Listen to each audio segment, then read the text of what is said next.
Breaking news మొత్తానికి ఈరోజు భారత్ అయితే పాకిస్తాన్లో ఉన్న ఉగ్రవాది 9 స్థావరాలను కూడా ఇండియన్ ఎయిర్ ఫోర్స్ వెళ్ళి అటాక్ చేయడం మనం అందరం చూసాం. ఆపరేషన్ సింధూర్ అనే ఒక పేరుతోటి ఈ అటాక్ అయితే జరిగింది. అయితే ప్రస్తుతం పాకిస్తాన్ అంతటా కూడా ఒక దీపావళి సెలబ్రేషన్స్ అయితే చాలా ఘనంగా జరుగుతున్నాయంటే మనకి ఒక వార్త వినిపిస్తుంది. దీనికి సంబంధించి మరిన్ని వివరాలు మనతో పాటు చర్చించడానికి సీనియర్ జర్నలిస్ట్ భరద్వాజ్ గారు ఉన్నారు. ఆయనతో మాట్లాడదాం. సార్ చెప్పండి సార్, ఈరోజు పాకిస్తాన్లో ఉన్న ఉగ్ర సంస్థలన్నింటిని కూడా మన ఇండియన్ ఎయిర్ ఫోర్స్ అటాక్ చేసింది అర్ధరాత్రి సమయంలో.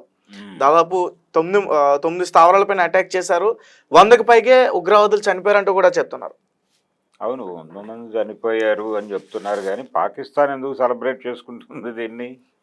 అంటే మీరు చెప్పిన దానిలో ఒక గందరగోళం ఉంది. భారత ప్రభుత్వం అక్కడ అటాక్ చేసింది. అటాక్ చేసి ఎక్కడ అటాక్ చేసింది? పాకిస్తాన్ మీద కాదు, పాక్ ఆక్రమిత కాశ్మీర్ మీద. పాక్ ఆక్రమిత కాశ్మీర్లో ఉన్నటువంటి కొన్ని టెర్రరిస్ట్ అవుట్ఫిట్స్ మీద దాడి చేసి జైషే మహమ్మద్ సంబంధించినటువంటి 100 మందిని మేము చంపామని ప్రకటించారు. ఈ ప్రకటించటం ద్వారా ఒక సక్సెస్ సాధించాం మనం అనేది ఒక రివెంజ్ ప్రోగ్రాంలో భాగంగా ప్రజల మూడ్ని సెట్ చేశారు. అంటే ఇటీవల జరిగినటువంటి కాశ్మీర్లో జరిగినటువంటి ఒక సంఘటనలో 27 మందిని ఒక ఉగ్రవాద సంస్థ, దాని పేరు జైషే మహమ్మద్ కాదు, అది రెసిస్టెన్స్ ఫ్రంట్ అనేటువంటి సంస్థ నేను చేశాను అని ప్రకటించింది. ఆ సంస్థకి సంబంధించినటువంటి వివరాలు, ఆ సంస్థని ఎలా కంట్రోల్ చేసే ప్రయత్నం చేస్తున్నారు అనే దానికంటే కూడా సంఘటన జరిగిన రోజే సర్జికల్ దాడులు జరగాలి పాకిస్తాన్ మీద. పాకిస్తాన్ని ఎంత మాత్రము ఉపేక్షించే అవకాశం లేదు, పాకిస్తాన్ని ఏదో ఒకటి చెయ్యాలి అనేటువంటి ఒక మూడ్ క్రియేట్ చేయటం, అలాగే ఉగ్రవాద సంస్థలు, ఈ టెర్రరిస్టులను ఎలిమినేట్ చేయాలి, ఈ రకమైనటువంటి భావజాలం అంతా వ్యాప్తి చెందింది. ఈ క్రమంలో అంటే దేశంలో ఒక రకమైనటువంటి యుద్ధం వచ్చేస్తుంది అనేటువంటి వాతావరణం కల్పించారు. చాలా చోట్ల డిస్కషన్స్ జరిగినాయి. అలాగే ముస్లిం పాపులేషన్ హెవీగా ఉన్నటువంటి ఊళ్ళల్లో కొంచెం భయాందోళనలు పెరిగినాయి. అంటే పాకిస్తాన్ మూలాలు ఉన్నటువంటి వాళ్ళందరినీ, లేకపోతే ఎటువంటి ఆధారము లేకుండా ఈ దేశంలో ఉంటున్నటువంటి ఇస్లాం మతానికి చెందినటువంటి వాళ్ళందరినీ కూడా వాళ్ళ రూట్స్ ఎక్కడున్నాయో వెరిఫై చేసి అక్కడికి పంపించేస్తాం అన్న పద్ధతిలోనూ రకరకాల ప్రచారాలు జరిగినాయి. అయితే ఈ ప్రచారాల నేపథ్యంలో ఇప్పుడు నిన్న జరిగినటువంటి ఈ దాడి 100 మందిని మేము చంపేశామనేటువంటి సమాచారం, ఇది భారతదేశంలో అంటే ఒక క్రికెట్లో ఇండియా గెలిస్తే ఎటువంటి హర్షాతిరేకాలు వ్యక్తమవుతాయో అలాంటి ఒక సెలబ్రేటివ్ మూడ్ కనిపిస్తోంది ఇప్పుడు ఇండియన్ పీపుల్లో. దాన్ని టీవీ ఛానల్స్ వాళ్ళు చాలా, అలాగే టీవీ ఛానల్స్, ప్రసార మాధ్యమాలన్నీ కూడా దాన్ని విపరీతంగా ఎలివేట్ చేసేటువంటి ప్రయత్నం చేస్తున్నాయి. ఆ ప్రయత్నంలో భాగంగా ప్రతి ఒక్కరితోనూ మాట్లాడిస్తున్నారు వాళ్ళు. ఎలా చూస్తారు మీరు దీన్ని అంటే, అద్భుతం, ఇలాంటివే జరగాలి, ఇలాంటివే మేము కోరుకుంటున్నామని చెప్తున్నారు. ఖచ్చితంగా ఇలాంటివే అంటే మీరు ఏది కోరుకుంటున్నారో అది జరగబోతోంది అని రాజ్నాథ్ సింగ్ గారు 2-3 రోజుల క్రితం చెప్పాడు. ఆ చెప్పింది దీని గురించేనా అనేది ఇప్పుడు అర్థమవుతోంది జనాలకి. అంటే రెండోది ఆయన ఇంకో ఉద్దేశంతో కూడా అన్నాడు, పాకిస్తాన్ని పూర్తి కంట్రోల్లో తీసుకోవడం అనేది పెద్ద ఇష్యూ కాదు అని.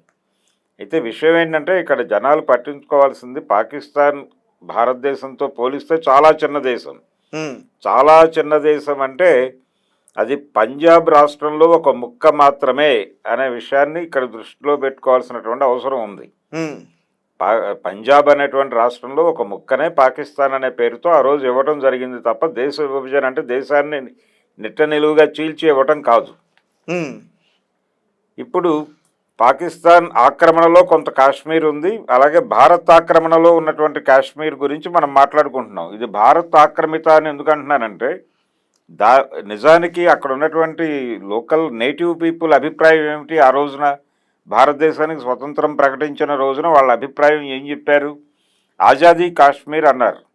కాశ్మీర్ అనేది ప్రత్యేక దేశంగా ఉంటుంది, అది పాకిస్తాన్తో కానీ లేకపోతే భారతదేశంతో కానీ కలిసి ఉండదు, ఇది ఒక ప్రత్యేక దేశం అన్నారు. అది కుదరదు అన్నారు. ఫైనల్గా ఇండియన్ గవర్నమెంట్ అక్కడ దృష్టి పెట్టింది. జవహర్లాల్ నెహ్రూ గారు రకరకాల పద్ధతుల్లో వాళ్ళని కంట్రోల్లోకి తీసుకునే ప్రయత్నం చేశాడు, విజయం సాధించాడు. వాళ్ళకి చాలా హామీలు ఇచ్చాడు, అలాగే ప్రత్యేక ప్రతిపత్తి ఉంటుందన్నాడు. అలాగే మిమ్మల్ని కావాలంటే ఇక్కడ ప్రధానమంత్రిగా కూడా మాట్లాడగలను అని చెప్పి అన్నాడు ఆయన. ఇలా రకరకాల హామీల మధ్య కాశ్మీర్ని భారత్ కంట్రోల్లోకి తీసుకుంది. ఈ తీసుకోవటం అనే ప్రక్రియని ఇంకొంచెం అంటే ఆయన ఇచ్చినటువంటి కొన్ని వెసులుబాట్లు, కొన్ని ప్రత్యేక ప్రతిపత్తులు, ఆర్టికల్ 370 పేరుతో ఇచ్చినటువంటివి అవన్నీ పూర్తిగా రద్దు చేసి కాశ్మీర్ని భారత్లో అంతర్భాగంగా మార్చేశాం, కాశ్మీర్ మనదే అని చెప్పి దేశ ప్రజలందరిలోనూ ఒక సెలబ్రేటివ్ మూడ్ని చూసింది భారతీయ జనతా పార్టీ అధికారంలోకి వచ్చిన తర్వాత మోడీ గారు. ఈ క్రమం అంటే కాశ్మీర్లో శాంతిని తీసుకొచ్చాం మేము, కాశ్మీర్లో 3 రంగుల జెండా ఎగరేసే పరిస్థితి వరకు లేదు కానీ ఇప్పుడు ఎగరేయగలం అని చెప్పి కాశ్మీర్లో విపరీతంగా ఎన్కౌంటర్లు జరిగినాయి, చాలా మందిని చంపేశారు మోడీ గారు అధికారంలోకి వచ్చిన తర్వాత. ఈ క్రమంలో ఒక రకంగా అణచివేత కార్యక్రమాలు విపరీతంగా జరిగినాయి. ఈ అణచివేతల నుంచి ఒక సైలెన్స్ పుట్టింది అక్కడ. ఆ సైలెన్స్నే శాంతి అని చెప్తున్నాడు ఆయన. ఆ శాంతి అని చెప్పి, ఆ శాంతి ఉంది ఇక్కడ అని చెప్పి అక్కడ కార్పొరేట్లకి కాశ్మీర్ని అప్పచెప్పే ప్రయత్నం మొదలుపెట్టాడు ఆయన. ఈ ప్రాసెస్ అంటే అభివృద్ధి పదంలోకి మేము కాశ్మీర్ని తీసుకెళ్తున్నాం అని మాట్లాడాడు ఆయన. కానీ నిజానికి అక్కడ వచ్చినటువంటి శాంతి బలవంతపు శాంతి తప్ప ఆర్గానిక్గా అక్కడ స్వభావ సిద్ధంగా ఏర్పడినటువంటి శాంతి కాదు. వాళ్ళ ఆకాంక్షలు నెరవేరి వాళ్ళ జీవితాలు మెరుగుపడి హాయిగా ఉన్నాం మనం అనుకుంటూ వచ్చినటువంటి శాంతి కాదు అది. చంపేస్తామని బెదిరించి శాంతిని తీసుకురావడం అనేది కరెక్టా అనేది ఒక చర్చ. ఇప్పటికీ అక్కడ ఉన్నటువంటి నేటివ్ పీపుల్లో, కాశ్మీరీల్లో భారతదేశం పట్ల, భారత ప్రభుత్వం పట్ల పూర్తి స్థాయి విశ్వాసం లేదు అనేది ఒక నిశ్చిత అభిప్రాయం. అందుకని దానికి నిదర్శనమే ఇప్పుడు మొన్న జరిగినటువంటి ఉగ్రదాడి కూడా లోకల్స్ సపోర్ట్ లేకుండా అది జరిగే అవకాశమే లేదు. అవును, ఖచ్చితంగా లోకల్ సపోర్ట్ ఉంది కాబట్టే బోర్డర్ దాటి లోపలికి వచ్చి వాళ్ళు అటాక్ చేయగలిగారు. రెక్కీ చేశారు. అదేదో 10 నిమిషాల్లోనో పావు గంటలోనో డిసైడ్ చేసుకుని చేసినటువంటి యాక్షన్ కాదు అది. అవును, చాలా క్లియర్గా వాళ్ళు అక్కడ రెక్కీ చేశారు, పద్ధతిగా అంతా అబ్జర్వ్ చేసి జరిగింది. లోకల్ సపోర్ట్ ఖచ్చితంగా ఉంది, 2 లోకల్స్ ఉన్నారనే వార్త కూడా తెలుసు మనకి. కాబట్టి ఈ లోకల్స్ ఎందుకు సపోర్ట్ చేస్తున్నారు వాళ్ళని, ఎందుకు వాళ్ళకి షెల్టర్లు ఇస్తున్నారు, లేకపోతే వాళ్ళకి ఎందుకు ఆ ప్యాసేజీలు అవన్నీ ఏర్పాటు చేస్తున్నారు అనేది పరిశీలించాలి కదా. అది పరిశీలించకుండా ఎక్కడో పాక్ ఆక్రమిత కాశ్మీర్లో ఉన్నటువంటి జైషే మహమ్మద్ తాలూకా వాళ్ళని 100 మందిని చంపేశాం అంటే దాన్ని సెలబ్రేట్ చేసుకునే పరిస్థితిలో మనం ఉండటం అనేది నిజంగానే దౌర్భాగ్యం. ఇప్పుడు చేయవలసిన పని నిజంగా కాశ్మీర్ ప్రజలు ఎందుకు వాళ్ళకి ఇప్పటికీ అవకాశం కల్పిస్తున్నారు అనే దిశగా ఆలోచించి వాళ్ళకి ఏం కావాలి, ఏం కోరుకుంటున్నారు, వాళ్ళల్లో ఉన్నటువంటి అసంతృప్తి ఏమిటి అనేది వాళ్ళని కొట్టో భయపెట్టో కాదు, వాళ్ళతో ఒక డైలాగ్ నేర్పాలి. అంటే మీరు ఏమంటున్నారంటే కాశ్మీర్కి పూర్తి విముక్తిని అయితే తీసుకురావాలి. కాశ్మీర్కి పూర్తి విముక్తి అనే అసలు అక్కడ ప్రజలు మనోభావాలు ఏమిటి, వాళ్ళని కొట్టి చంపి ఒక శాంతిని తీసుకొచ్చారు, వాళ్ళని మౌనంలోకి నెట్టేసి శాంతిని తీసుకొచ్చామని వీళ్ళు చెప్పారు. అంటే మీరు ఏమంటున్నారంటే కాశ్మీర్లో ఉన్న ప్రజల్లో ఇంకా అటు ఇటుగా ఆలోచనలు ఉన్నాయి కాబట్టి అంచేత వాళ్ళు ఉగ్రవాదులు రావడానికి వీళ్ళు అవకాశం ఇస్తున్నారు, వాళ్ళకి హెల్ప్ చేస్తున్నారు. కాబట్టి ముందు ఈ కాశ్మీర్లో ఉన్న ప్రజల మనసులు తెలుసుకుని వాళ్ళ మనసులకు అనుకూలంగా వ్యవహరించి వాళ్ళకి ఏం కావాలో అది చేసి, మీరు అనుకున్నది అభివృద్ధి కాదు, వాళ్ళు ఏమనుకుంటున్నారో అది చేయండి. మీరు అనుకున్న అభివృద్ధి వాళ్ళ మీద వేయటం కాదు, వాళ్ళు ఏమనుకుంటున్నారో వాళ్ళ జీవితాల్లో ఏం కోరుకుంటున్నారో దాన్ని నెరవేర్చేటువంటి ప్రయత్నం చేయటం ద్వారా వాళ్ళు శాంతియుతంగానే ఉంటారు. అప్పుడు ఆటోమేటిక్గా ఉన్నప్పుడు ఎవరు కూడా అశాంతిని కోరి ఇంట్లోకి తెచ్చుకోరు. వాళ్ళు అశాంతితో ఉన్నారు అంటేనే వాళ్ళు బాధల్లో ఉన్నారు అని అర్థం చేసుకోవాలి. ఆ బాధల్ని అడ్రస్ చేసి వాళ్ళు ఈ ఉగ్రవాదులకి కానీ ఇంకొకరికి కానీ షెల్టర్లు ఇచ్చి ఇలాంటి కార్యక్రమాలు జరగడానికి ఊతం ఇచ్చేటువంటి పరిస్థితి లేకుండా చేయగలగాలి. అందుకు స్థానికులతో మాట్లాడటం చేయాలి, నేటివ్ కాశ్మీర్ పీపుల్తో డైలాగ్ ఓపెన్ చేసి, అలాగే అక్కడ ఈ రెసిస్టెన్స్ ఫ్రంట్ అనేటువంటి సంస్థ ఏదైతే ఈ పని మేము చేశామని ప్రకటించిందో ఆ సంస్థ తాలూకా మూలాలు ఎక్కడున్నాయో కనుక్కుని దాని మీద కదా అటాక్ చేయాల్సింది, అది జరగాలి. అలాగే ఈ ఉగ్రవాద సంస్థలు వీటి అవుట్ఫిట్స్ మీద దాడులు చేయటం ఇది కూడా చేయొచ్చు, తప్పేం లేదు. కానీ ఇదంతా కూడా ఒక మతం పేరుతో జరగటం అంటే ఇస్లాం టెర్రరిజం అనగానే ఇస్లాం అనేది పర్యాయ పదంగా మార్చిపడేసి మాట్లాడటం. ఇప్పుడు ఇస్లాంలో ఉన్న వాళ్ళే మరి ఎక్కువగా టెర్రరిజం లో ఉన్నారు కదా సార్, ఆ మతంలో ఉన్న వాళ్ళే.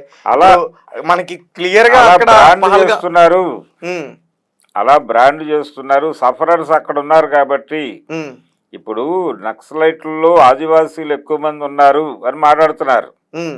నిజమే, ఆదివాసీలు ఎక్కువ మంది ఉన్నారు, సఫరర్స్ వాళ్ళు కాబట్టి వాళ్లే తుపాకులు పట్టుకుని ఫైట్ చేస్తున్నారు. ఇప్పుడు అడవుల్లో ఆదివాసీల్ని నిర్దయగా చంపేస్తోంది కేంద్ర ప్రభుత్వం. ఇప్పుడు కాశ్మీర్లో జరిగిన ఉగ్రదాడి గురించి మాట్లాడుతున్నారు అందరూ, 27 మంది చనిపోయారు అని. మరి అడవుల్లో ప్రభుత్వం చంపేస్తున్నటువంటి ఆదివాసీల గురించి ఎవరు మాట్లాడరా? అంటే వీళ్ళకు ఒక న్యాయం, ఈ చావులకు ఒక న్యాయం, ఆ చావులకు ఒక న్యాయమా? ఇక్కడ ప్రభుత్వమే ఉగ్రవాదిగా వ్యవహరిస్తోంది. ఎక్కడ? అడవుల్లో, భారతీయ అడవుల్లో ఆదివాసీల్ని ఖాళీ చేయించడానికి వాళ్ళ మీద రకరకాల పేర్లతో మణిపూర్ నుంచి మొదలు పెడితే ఇప్పుడు బస్తర్ వరకు జరుగుతున్నటువంటి నరమేధం, ఇదంతా కూడా ప్రభుత్వం చేస్తున్నటువంటి ఉగ్రవాద దాడిగానే చూడాల్సి ఉంటుంది. నా ఉద్దేశంలో వాళ్ళు కూడా ప్రభుత్వానికి వ్యతిరేకంగా ఉన్నారు కాబట్టి. ప్రభుత్వానికి వ్యతిరేకం కాదు, ప్రభుత్వానికి వ్యతిరేకం అనే పదం వాడద్దు. ప్రభుత్వము అనేది ఒక యూనిట్ గా ఉంది ఇక్కడ. ఆ ప్రభుత్వం ఒరిజినల్ లక్ష్యం ఏంటి? ప్రజల సంక్షేమం చూడటం. కానీ ప్రజల సంక్షేమం గాలి కొదిలిపెట్టి కార్పొరేట్లకు ఊడిగం చేయటమే పనిగా పెట్టుకున్నారు వీళ్ళు. కార్పొరేట్లకు ఊడిగం చేయటము, వాళ్ళ కోరికలు తీర్చేటువంటిది ఒక ఏజెన్సీగా మారిపోయింది. కార్పొరేట్లను ఫెసిలిటేట్ చేసే ఏజెన్సీలుగా ప్రభుత్వాలు మారిపోయినాయి, రాష్ట్ర కేంద్ర ప్రభుత్వాలు. అందుకని ప్రజలు సఫర్ అవుతున్నారు, ప్రజలు తిరగబడుతున్నారు, ప్రజలు దెబ్బలాడుతున్నారు. దెబ్బలాడే పరిస్థితి లేనప్పుడు ఇలాంటి వాటికి ఊతం ఇస్తున్నారు. ఇప్పుడు కాశ్మీర్లో జరిగినటువంటి ఉగ్రవాద దాడి లాంటి వాటిని వాళ్ళు ఏదో మేరకు ఊతం ఇస్తున్నారు. వాళ్ళకు కూడా సరే అన్నట్టుగా ఉంది పరిస్థితి.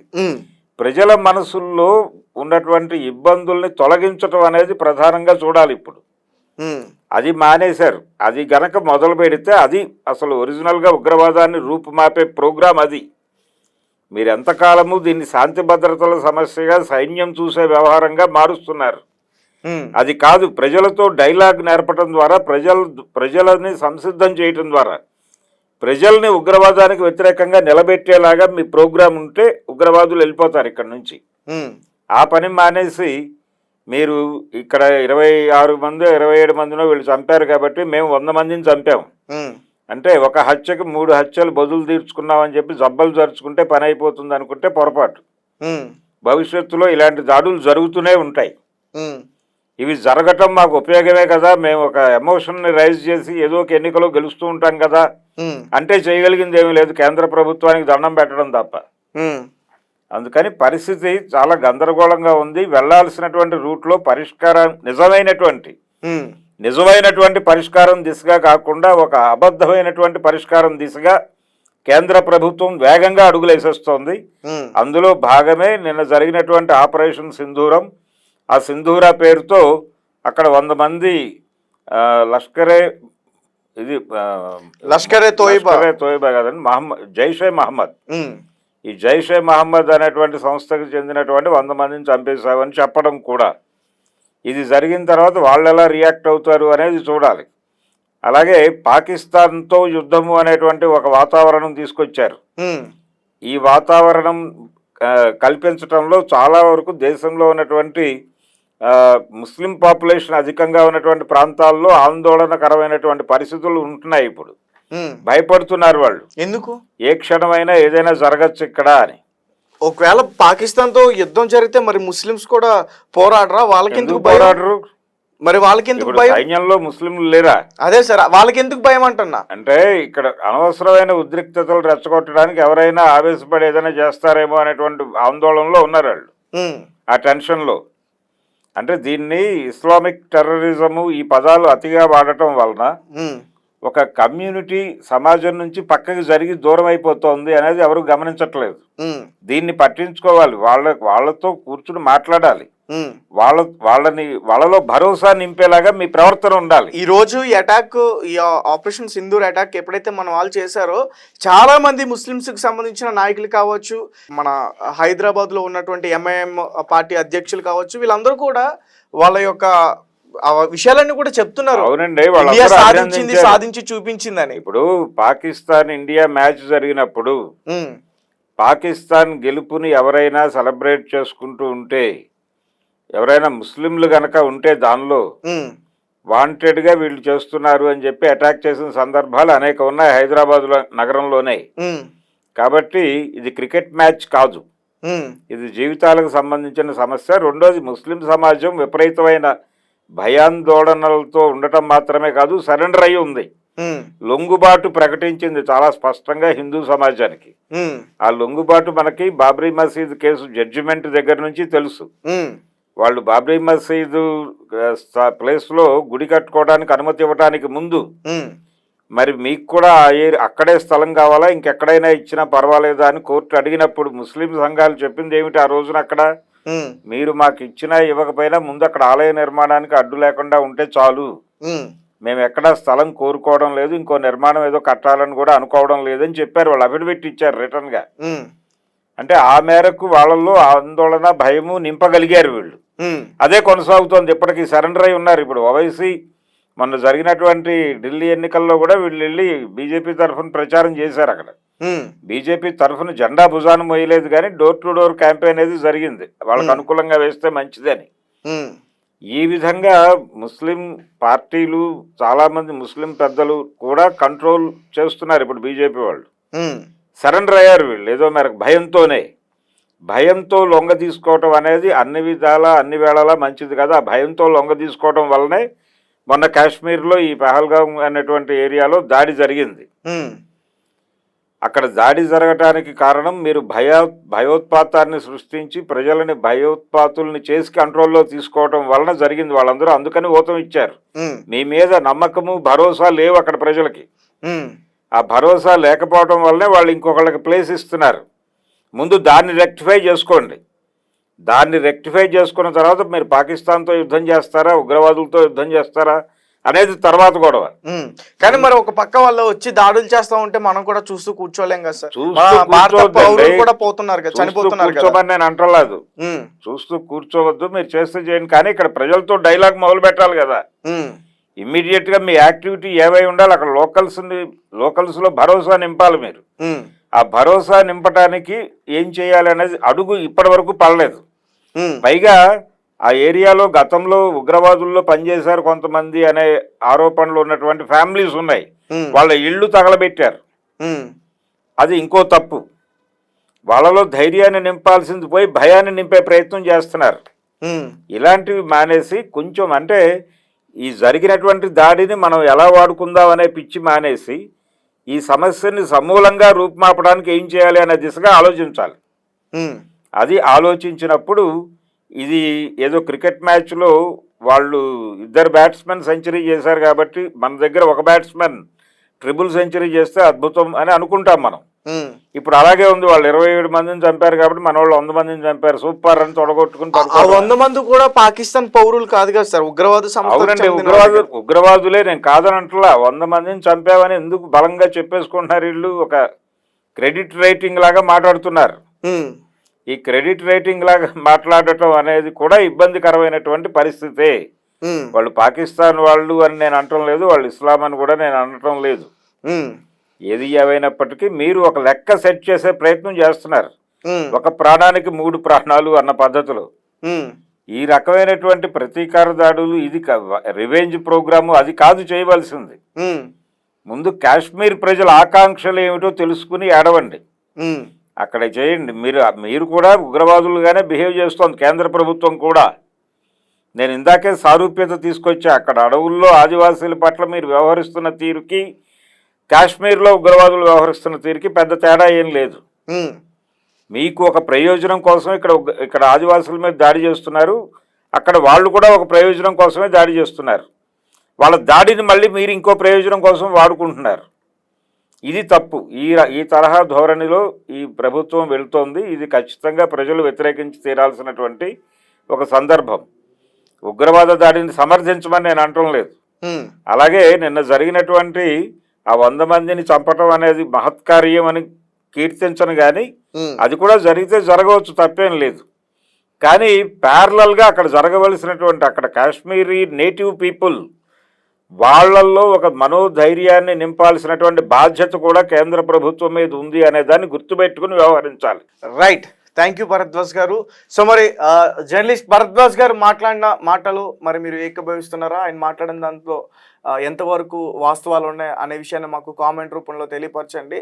అండ్ అలాగే మొత్తం కూడా భారతదేశం మొత్తం కూడా ఇప్పుడు ఏదైతే ఆపరేషన్ సింధూర్ ఈ ఇండియన్ ఎయిర్ ఫోర్స్ అటాక్ చేసిందో మొత్తం కూడా భారతదేశంలో ఉన్న ప్రజలందరూ కూడా చాలా రెస్పెక్ట్ఫుల్గానే దీన్ని తీసుకున్నారు. ఎందుకంటే మన భారతీయ పౌరుల్ని 27 మందిని ఉగ్రవాద సంస్థలకు సంబంధించి